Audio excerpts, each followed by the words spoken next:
SRSP phase 2 కు రామరెడ్డి దామోదర్ రెడ్డి పేరు CM Revanth కు పాలన తెలియదన్న కేటీఆర్. ఇలాంటి టాప్ 10 తెలంగాణ వార్తలు ఇప్పుడు చూద్దాం. ఎస్ఆర్ఎస్పీ ఫేజ్ 2 కు రామరెడ్డి దామోదర్ రెడ్డి పేరు పెడతామని సీఎం రేవంత్ రెడ్డి తెలిపారు. ఇందుకోసం 24 గంటల్లో జీవోను రిలీజ్ చేస్తామన్నారు. సూర్యాపేట జిల్లా తుంగతుర్తిలో పర్యటించిన సీఎం దివంగత రామరెడ్డి దామోదర్ రెడ్డి స్మారక సభలో పాల్గొన్నారు. మంత్రులు పొంగులేటి, కోమటిరెడ్డి, ఉత్తమ్తో కలిసి నివాళి అర్పించారు. రామరెడ్డి వల్లే నల్గొండ జిల్లాకు గోదావరి నీళ్లు వచ్చాయన్నారు. 40 ఏళ్ల క్రితమే సాగు, తాగునీటి కోసం ఆయన పోరాటం చేశారని గుర్తు చేశారు. సీఎం రేవంత్ రెడ్డిపై మాజీ మంత్రి కేటీఆర్ ఫైర్ అయ్యారు. ఎన్నికల కోసం 420 హామీలు ఇచ్చారని విమర్శించారు. జూబ్లీహిల్స్ ఉప ఎన్నికతో కాంగ్రెస్ ప్రభుత్వానికి బుద్ధి చెప్పాలన్నారు. రిజర్వేషన్ల పేరుతో బీసీలను మోసం చేస్తున్నారని ఆరోపించారు.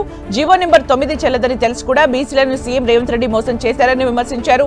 హైడ్రా పేరుతో పేదల ఇళ్లపై బుల్డోజర్ దాడులు చేస్తున్నారని, జూబ్లీహిల్స్ ఓటమితో కాంగ్రెస్ కు భయం పుట్టేలా చేయాలన్నారు.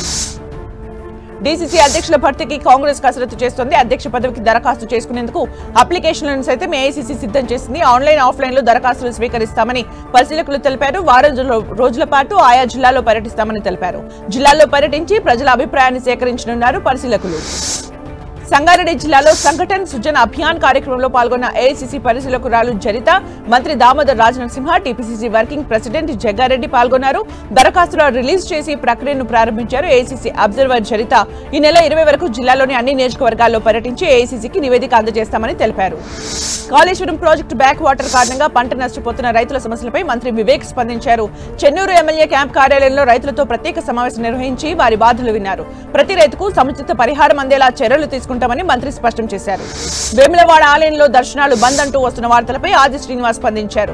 ప్రస్తుతం ఆలయంలో పనులు జరుగుతున్నాయని చెప్పారు. ఆలయ అభివృద్ధి కొరకు భారీ పిల్లర్లు నిర్మిస్తున్నామని, భక్తుల జాగ్రత్త కొరకే వారిని లోపలికి అనుమతించడం లేదని చెప్పారు. రాజన్న దర్శనం కోసం భీమేశ్వర ఆలయంలో పూర్తి ఏర్పాట్లు చేశామన్నారు. ఈ విషయాన్ని భక్తులు గ్రహించాలని కోరారు. వేములవాడ రాజన్న ఆలయ మూసివేతపై కేంద్ర మంత్రి బండి సంజయ్ స్పందించారు. రాజన్న మొక్కులు భీమన్నకు ఎలా చెల్లిస్తారని బండి సంజయ్ ప్రశ్నించారు. భక్తుల మనోభావాలకు భంగం కలిగితే చూస్తూ ఊరుకోమన్నారు. ఆలయం మూసివేస్తే తెరుస్తామన్నారు. ఫైరింగ్ చేస్తారో, లాఠీచార్జి చేస్తారో చూస్తామన్నారు బండి సంజయ్. మంత్రులు కొండా సురేఖ, పొంగులేటి మధ్య వివాదం ముదిరింది. పొంగులేటిపై ఏఐసీసీ అధ్యక్షుడు మల్లికార్జున ఖర్గేకు కొండా సురేఖ ఫిర్యాదు చేశారు. కొండా సురేఖ, పొంగులేటి మధ్య టెండర్ల వార్ నడుస్తోంది. సీఎం రేవంత్ కు సైతం కొండా సురేఖ ఫిర్యాదు చేశారు. మేడారం టెండర్లలో ఇన్ఛార్జ్ మంత్రి పొంగులేటి శ్రీనివాసరెడ్డి జోక్యం ఉన్నట్లు కొండా సురేఖ ఆరోపిస్తున్నారు.